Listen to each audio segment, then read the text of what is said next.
The Tudors is about King Henry VIII and his court, young King Henry VIII and his court, rather than the popular image of the, fat and very, very ill Henry VIII, which is which one often sees in portraits. It's focusing on the younger version of him and his friends, his court, and the beginning of what we know as of Henry VIII. And it's following that original journey. And my character is Charles Brandon. He is a confidant of the king, best friend. They grew up together due to the fact that King Henry's father and Charles Brandon's father were also close. Charles Brandon's father was King Henry's father's standard bearer at the Battle of Bosworth, and King Henry and Charles grew up together. And so they're very close friends. Even though Charles had no official title, he was a Mr., which is how Charles Brandon starts in the story. He starts as Mr. Brandon. They are very, very close. He's the only person, Charles Brandon is the only person who can actually effectively compete with Henry and beat him with no fear of repercussion.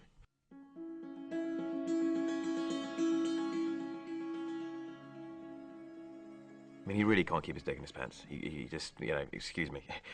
He loves women. He chases them all over the place. As one of the lines go, one of Margaret's fantastic lines, he can love for, a year, a month, a day, an hour, and then that's it. And you'll love fantastically for that period of time, and then move on. Charles has pushed it too far.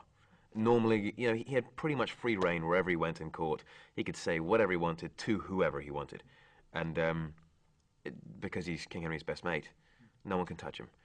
But with Margaret, he just went too far, because he marries Margaret, and again, without asking Henry, which is the most important thing. He marries into the royal family without asking Henry, and also had potential for causing a political disaster.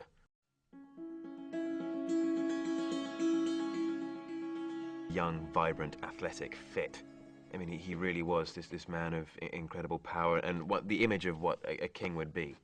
And Charles and him were very similar. Played sport all the time, hunting, jousting, so sort of a great camaraderie. It's like sort of a rugby team or something. You're always competing with each other, but it's on a far more deadly scale when it comes to jousting, for example, which was a blood sport. You could quite easily die, and you're charging each other on enormous horses with huge amounts of armour on and a great big stick in your hand.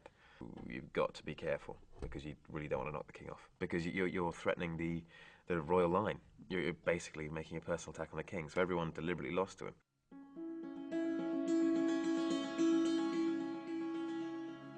It's quite a fun game, actually.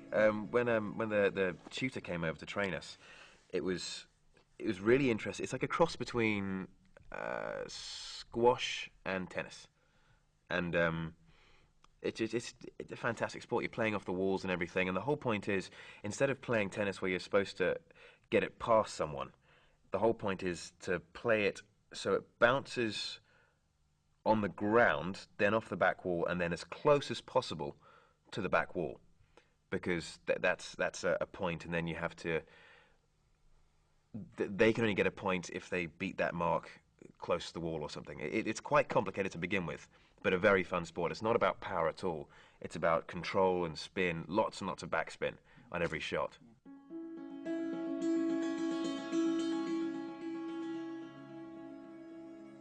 You couldn't ask for a better place to be the best friend of a king, because you haven't got the responsibilities of the king, and you're untouchable. And people will always want to get into your favour, to oust other people out of court, because you've got the king's ear.